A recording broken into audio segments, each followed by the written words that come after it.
नमस्कार, मैं मृदुला श्रीवास्तव सी न्यूज भारत में आपका स्वागत करती हूं। वक्त हो गया है न्यूज बुलेटिन का।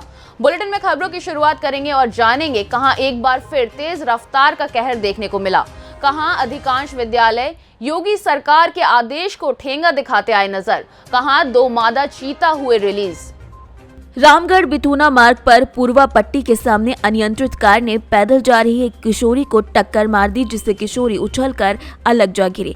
वहीं हादसे के बाद कार सड़क किनारे पलट गई। राहगीरों ने कार सवार युवकों को बाहर निकालकर किशोरी को भी सामुदायिक स्वास्थ्य केंद्र बिथूना में भर्ती कराया, जहां पर चिकित्सक ने किशोरी को मृत घोषित कर दिया। फिलहाल कोतवाली पुलिस ने शव को कब्जे में लेकर पंचनामा भरकर पोस्टमार्टम के लिए भेज दिया है। दिनांक 28/11/2022 को बिधुना थाना अंतर्गत बिधुना देवियापुर रोड पर करीब 10:30 बजे एक आर्टिका कार रामनगर के पास एक छात्रा जो रोड क्रॉस कर रही थी टक्कर मार दी। छात्रा घायल हो गई। सूचना पर बिधुना पुलिस तत्काल मौके पर पहुंचकर छात्रा को उपचार हेतु CHC बिधुना लाई गई, जहां डॉक्टरों के द्वारा उसे मृत घोषित कर दिया गया। आर्टिका कार को कब्जे में ले लिया गया है तथा चालक को भी कब्जे में लेकर के तहरीर के आधार पर संबंधित धाराओं में अभियोग पंजीकृत करते हुए आवश्यक वैधानिक कार्रवाई की जाएगी। औरैया से सी न्यूज संवाददाता नीरज कुमार सिंह की रिपोर्ट। हमीरपुर जनपद के कस्बा सुमेरपुर सहित मुख्यालय में कल तेग बहादुर जयंती होने के बावजूद सरकारी छुट्टी होने के बावजूद भी कुछ विद्यालय खुले नजर आए। वहीं मुख्यमंत्री के आदेशों को ये विद्यालय वाले ठेंगा दिखाते नजर आ रहे हैं। योगी सरकार अपने वादे को लेकर चाहे जितनी भी तमाम कोशिशें कर ले, लेकिन लापरवाह विद्यालय और उनके प्रबंधक मनमानी करने से बाज नहीं आ रहे हैं। हमीरपुर जनपद की सुमेरपुर बाकी रोड स्थित अजय मेमोरियल स्कूल सहित मुख्यालय अधिकांश विद्यालयों का जहां तेग बहादुर जयंती पर छुट्टी के बावजूद विद्यालय खुले नजर आए। हमीरपुर से सीनियर संवाददाता जितेंद्र कुमार पंडित की रिपोर्ट। श्योपुर के कुनो नेशनल पार्क में नामीबिया से लाई गए 8 चीते कुनो के माहौल में ढलते हुए नजर आ रहे हैं और अपने घर को खुद से बेहतर बना रहे हैं। कुनो नेशनल पार्क के वातावरण में घुल मिल चुके सभी 8 चीते स्वस्थ भी हैं। चीतों की बाड़े में शिफ्टिंग के लिए बनाई गई चीता टास्क फोर्स के सदस्यों की मॉनिटरिंग के बाद कुनो नेशनल पार्क के विशेषज्ञ छोटे बाड़े में क्वारंटीन रखे गए। 8 चीतों को पार्क के भीतर बने बड़े बाड़ों में विशेषज्ञों की निगरानी में धीरे धीरे छोड़ा जा रहा है। 1 महीने के भीतर चीता टास्क फोर्स के सदस्यों की बैठक के बाद कुनो नेशनल पार्क के बड़े बाड़ों में 3 नर चीतों को छोड़े जाने में सफलता प्राप्त की गई है। कुनो नेशनल पार्क में बड़े बाड़े में पीएम नरेंद्र मोदी के द्वारा आशा नाम दी गई मादा चीता के साथ तिबलिस नाम की एक और मादा चीता को रविवार को 1.5 घंटे के समय के बीच में नामीबिया को और भारत के विशेषज्ञों की निगरानी में कुनो पार्क में DFO PK वर्मा की मौजूदगी में बड़े बाड़े में शिफ्ट कर दिया गया है। श्योपुर से सी न्यूज संवाददाता चेतन की रिपोर्ट। खबर उन्नाव से है, जहां गंगा नदी में पलटने से स्कॉर्पियो कार बच गई। स्कॉर्पियो कार में सवार थे एक महिला सहित 5 लोग। ग्रामीणों की मदद से स्कॉर्पियो कार को क्षतिग्रस्त सड़क से बाहर निकाला गया। गंगा नदी की कटान से क्षतिग्रस्त हुआ था गढेड़ा के कानपुर को जोड़ने वाला मार्ग। बीगापुर से कानपुर देहात जा रहे थे स्कॉर्पियो सवार। 12 सगवर थाना क्षेत्र के गडेवा गांव का ये पूरा मामला बताया जा रहा है। उन्नाव से सीनियर संवाददाता नवनीत की report. Indian oil petroleum limited के द्वारा मॉक ड्रिल करके ग्रामीणों को जागरूक किया गया। बता दें कि देवरिया जिले के बैतालपुर में पेट्रोल पंप और डीजल का डिपो है, जहां पर खेतों के रास्ते होते हुए पटना और मोतिहारी गैस सप्लाई के लिए पाइपलाइन बिछाई गई है। ये पाइपलाइन कई ग्राम सभा से होकर गुजरती है, जिसमें देवरिया जनपद का 1 ग्राम और भीमपुर गौरा में इस पाइप के पास आग लगाई गई। उसके बाद आग पर काबू पाने के लिए fire brigade Indian oil limited के कर्मचारी और देवरिया पुलिस ने मॉक ड्रिल किया और वहां मौजूद लोगों को जागरूक किया। इस मौके पर ADM गौरव श्रीवास्तव, सदर SDM सौरभ सिंह मुख्य रूप से मौजूद रहे। ये पटना मोतिहारी बैतालपुर पाइपलाइन है। उसी पाइपलाइन पे लीकेज की समस्या को लेकर के एक ऑफ साइड ड्रिल था, जिसमें IOCL, HPCL वगैरह की टीमें और फायर ब्रिगेड की टीमें, हमारी एम्बुलेंस, पुलिस, सारे लोग मिलकर के एक मॉक ड्रिल आयोजित किए हैं कि अगर कोई आकस्मिक रूप से ऐसी घटना होती है तो हम किस प्रकार से लोगों को सूचित करेंगे, अधिकारियों को सूचित करेंगे और कितना हमारा रिस्पांस टाइम कम होगा, इसी को देखते हुए मॉक ड्रिल किया गया है। और इसके माध्यम से हम लोगों ने ग्रामीणों को और जो आसपास के लोग हैं उन लोगों को जागरूक करने का प्रयास किया है। क्या इसके बाद शहर में और कोई मार्केटिंग आयोजित किया जाएगा? समय समय पर ये मॉक ड्रिल आयोजित की जाती रही है। साल भर में एक बार ऑफ साइड मॉक ड्रिल का आयोजन पूर्व में किया जाता रहा है। हम लोग कोशिश कर करके इसको और ज़्यादा फ्रीक्वेंसी में ज़्यादा करने की कोशिश करेंगे। जो आज मार्क ड्रिल का आयोजन किया गया है आपके डिपो के द्वारा, कहाँ अभी तक किया जा चुका है जनपद में? एक्चुअली हम लोग हर जगह कर रहे हैं। साल में हम लोग को लोकेशन में हम लोग 2 बार करते हैं और बाहर में जैसा है हम लोग साल में 1 बार करते हैं। तो डिस्ट्रिक्ट एडमिनिस्ट्रेशन के मार्गदर्शन के अनुसार हम लोग करते हैं। तो कई बार हम लोग करते हैं, कई बार बीपीसी करता है, तो कई बार एचपीसी करता है। ऐसा करके सारी कंपनियों को मौका दिया जाता है। तो एज बिकॉज आज ही हम लोग का था तो हम लोगों ने एक मॉक ड्रिल यहाँ किया है। इसके पहले हम लोगों ने बैतारपुर डिपो के पास भी हम लोगों ने एक मॉक ड्रिल किया है। जो मान लीजिए अचानक में कोई घटना घटित हो जाती है तो जनता कैसे सूचित करेगी आपके? असल में हम लोग बीच बीच में जो आसपास के गांव वाले हैं उनके लिए हम लोगों ने जागरूकता कार्यक्रम भी चलाते हैं, जिसमें गांव वालों को सूचित किया जाता है कि यदि आपके पास इमरजेंसी आती है तो आपको क्या एक्शन लेना है और आपको कैसे उसको बचाव करना है, सूचित करना है। क्या मार्क ड्रिल का आयोजन किया गया है, क्या उद्देश्य है इसका? ये देखिए, एक हाई प्रेशर तेल की पाइपलाइन है, उसमें लीकेज का रिहर्सल किया गया और इसमें सभी mutual ad agency, BPCL, IOCL main इसकी जो है आयोजक करता कंपनी है और जिला प्रशासन इसमें सभी फायर सर्विस, मेडिकल एड सभी प्रतिभाग किए।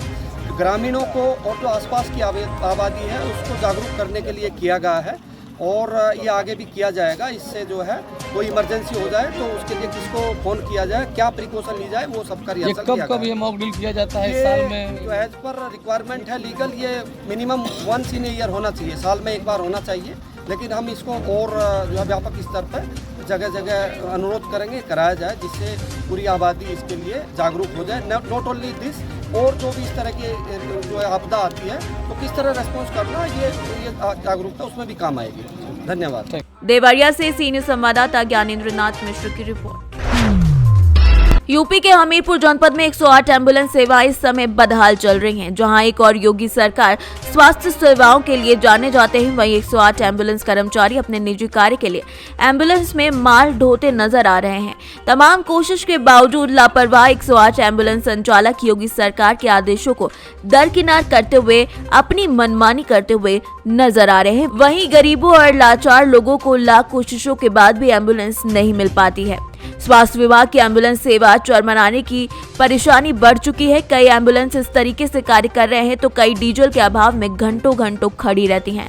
नतीजा ये होता है कि मरीजों की परेशानी बढ़ती जा रही है। वहीं समय पर एम्बुलेंस न मिलने से लोगों की मौत भी हो जाती है।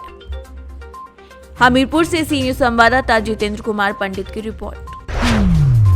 भावनपुर थाने में मुजरिम के पिता से 2 लाख मांगने पर हार्ट अटैक आ गया, जिसकी अस्पताल में उपचार के दौरान मौत हो गई। परिवार के लोग ने शव को एडीजी कार्यालय के सामने रखकर प्रदर्शन किया। उनकी मांग है कि 2 लाख की रिश्वत मांगने वाले दरोगा पर कार्यवाही की जाए और अगर गाड़ी चोरी की थी तो आरटीओ में नाम कैसे हो गया और 15 लाख का फाइनेंस कैसे हो गया।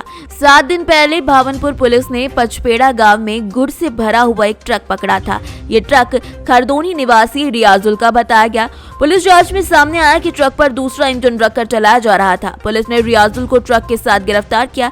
रियाजुल के पिता नियाज मोहम्मद थाने पहुंचे। नियाज मोहम्मद का आरोप है कि दरोगा भगवती प्रसाद ने उनके बेटे को छोड़ने के लिए 2 लाख की मांग की, जिसके बाद थाने में ही नियाज को हार्ट अटैक आ गया। उन्हें सूर्य नर्सिंग होम में भर्ती कराया गया, लेकिन वहां उपचार के दौरान उनकी मौत हो गई। इस पूरे प्रकरण के बाद एडीजी ने निष्पक्ष कार्यवाही का भरोसा दिया और सीओ देवेश कुमार का कहना है कि पूरे मामले की जांच की कार्यवाही की जा रही है। लेकिन गाड़ी जो है वो आज नाम करीब नाम की गाड़ी सारे काम, अगर चोरी गाड़ी तो नाम कैसे होगा? जब कोई चोरी का सामान है तो नाम ही नहीं होगा, तो उसमें तो फिर और फंसते मिले। हमारे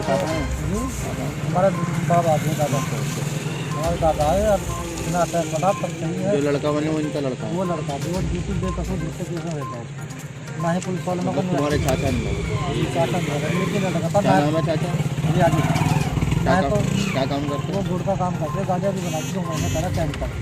वैसे तो यहाँ मंडी में उठा है वो बेच के वहाँ से जाते मंडी में। तो उन्होंने जो था 2 महीने पहले 1 महीना पहले गाड़ी बनाई, गाड़ी अपने नाम करवाई, बाकायदा ठीक है। अब किसी मुखबर ने मुखबरी मार कर कि जी ये जो गाड़ी है चोरी की है। अब दरोगा साहब की इन्वेस्टिगेशन करनी चाहिए निष्पक्ष। अगर चोरी तो बंद कर दो, कोई दिक्कत नहीं है। अगर गाड़ी चोरी की तो फिर नाम कैसे होगी गाड़ी है? चोरी की गाड़ी तो आज तो सब बहुत तारा थी का फाइनेंस खड़ा गाड़ी का लोन कैसे देगा। अगर गाड़ी चोरी लिखा तो फाइनेंस तो कभी गाड़ी का ला के देगा। तो जी इस तरीके का आगे गाड़ी पकड़वा कर घरों को नाम दिखाना खाना ये जगह छुटाने तो समांगे 3 लाख रुपये। अब इन्हें वहीं पे 3 लाख रुपये का नाम सुना अटैक पड़ गया, वहीं पैरालाइज हो गया था शरीर, अटैक पड़ गया दिमाग की नस। अब ये फिल्म हॉस्पिटल में थे और वहाँ पर यहाँ तो ये जो लड़का है चाचा हमारा अंकल, ये इनकी मैं इसको आकर मट्टी देता। अब कहाँ आए हो आप? हम आए हैं जी ADG ऑफिस। क्या नाम है आपका? मेरा नाम है जी हसन। जाना तो बहुत बड़ी बात है। क्या नाम है आपका? मेरा नाम यासीन है। यासीन जी, क्या है पूरा मामला, किस लिए आए आप? डेड बॉडी लेकर उनके लड़के ने गाड़ी ली थी, वो गाड़ी में जो है नाम भी कराई है, फाइनेंस भी कराई है। अब वो पता नहीं दरोगा जी को क्या हुआ, भरी हुई क्या हुआ, तो उसके नाम का जो है वो गाड़ी पकड़ ली, वो लड़के को जेल भेज दिया। उन्हें छोड़ने के 3 लाख रुपये मांग ले, ये दे नहीं पाई, इन्हें अटैक हो गया। 3 दिन का हॉस्पिटल में भर्ती थे। आज तो अब ADG ऑफिस आए हैं, डेड बॉडी लेकर के आए हैं आप? अब यहाँ से आए हैं इसलिए जी, इसको ये आ जाए जो अंदर जेल गए हुए हैं साथी हमारे, ये आगे और जहाँ जिससे गाड़ी ली थी उसको सबूत दे रहे हम तो किससे ली आपने गाड़ी, क्या करा है। ITO ऑफिस में नाम भी हुई है, गाड़ी फाइनेंस भी हुई है। अगर गाड़ी कर दी है तो ये क्या होगा, सबसे पहले होना चाहिए। कितने दिन हो गए गाड़ी लिए? गाड़ी को अभी हो गई 2 महीने, तो 2 महीने से गाड़ी चल भी रही है। कौन है जिसकी वजह से अटैक आया है? भावनपुर थाने का दरोगा है, उसकी वजह से डेड बॉडी लेके आए हैं कि दरोगा पे आरोप लगा रहे हैं कि 3 लाख रुपए लेके नहीं दिया तो मेरे पिताजी का हार्ट अटैक हो गया। इसमें क्या ये आरोप सरासर इनका निराधार है। एक व्यक्ति को जेल भेजा गया था जिसमें एंटर पकड़ा गया था, जिसका कुछ टेम्परिंग है उसमें गाड़ी पे, उसकी इनके द्वारा कुछ आरोप लगाए गए जिसकी जांच करके जो सही तथ्य हैं वो लाया जाएगा।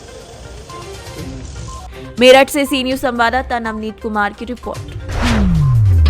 मेरठ पुलिस को एक बड़ी सफलता मिली है, जहां मुखबिर की सूचना पर परतापुर इंस्पेक्टर रामफल सिंह ने परतापुर चौराहे पर घेराबंदी करके 2 चोरों को धर दबोचा। चोरों ने 2 दिन पहले ही एक दुकान से 3 बैटरी और 2 बाइक चोरी की घटना को अंजाम दिया था। भाई क्या नाम है तुम दोनों का? जोर से बोलो। और दूसरे भाई का? कहाँ से चोरी करी, कैसे करी है? ये जो बैटरी चोरी की हैं, कहाँ से की हैं, किसके यहाँ से की हैं? सर हमें तो भेजा गया था, मेरा सामान था। किसने भेजा था? फरमान कौन है?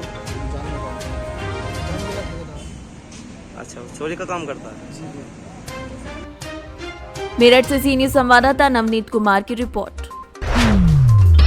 खबर प्रतापगढ़ के पट्टी क्षेत्र से है, जहां आसपुर देवसरा ब्लॉक के क्षेत्र पंचायत सदस्यों ने जिलाधिकारी का आवास पहुंचकर घेराव किया। SDO पंचायत और BDO पर आरोप लगाया है। पूरा मामला यह है कि जहां क्षेत्र पंचायत सदस्यों को प्रशिक्षण के लिए बाकायदा ब्लॉक से लेटर जारी प्रशिक्षण की जानकारी दी जा रही है, वहीं एक ऐसा मामला सामने आया जहां क्षेत्र पंचायत सदस्यों को सफाई कर्मियों के द्वारा प्रशिक्षण की जानकारी मिल रही है, जिससे क्षेत्र पंचायत सदस्यों में ब्लॉक के अधिकारों के प्रति आक्रोश व्याप्त है। आसपुर देवसरा ब्लॉक के क्षेत्र पंचायत सदस्य विनोद सिंह ने बताया कि ब्लॉक के सभी क्षेत्र पंचायत सदस्यों का 2 दिन का प्रशिक्षण है, लेकिन आज सुबह क्षेत्र पंचायत सदस्यों को सूचना दी जा रही है कि उनका प्रशिक्षण है, जबकि उन्हें प्रशिक्षण की सूचना 2 महीने पहले ही दी जाती है। फिलहाल क्षेत्र पंचायत सदस्यों ने ब्लॉक के ADO पंचायत और BDO पर आरोप लगाया है और उनकी कार्यशैली पर नाराजगी भी जाहिर की है। क्या मामला है? आप लोग यहाँ जिलाधिकारी आवास के एकत्र हुए हैं? हम सब जिलाधिकारी के यहाँ अपनी बात रखने के लिए आए हैं। हम सब आसपुर देवसरा के सभी क्षेत्र पंचायत सदस्य और 2 दिन क्षेत्र पंचायतों का यहाँ परीक्षण था और सूचना आज हम सबको सुबह 10 बजे दिया जा रहा है। ब्लॉक को 2 महीने पहले सूचना है। किस चीज़ का प्रशिक्षण था? यही परीक्षण थे कि ग्राम सभा में कैसे काम होना चाहिए, अच्छा बुरा गुणवत्ता उसको आप कराइए, जांच करिए, किस विभाग गलत अपने अधिकारों का आप प्रयोग करिए, यही सब बताते हैं।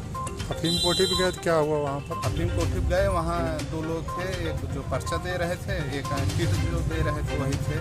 और बाद में हम सब बताए, अपनी बात रखे कि वहाँ वीडियो साहब, वीडियो पंचायत हम सबको कोई सूचना नहीं दिए।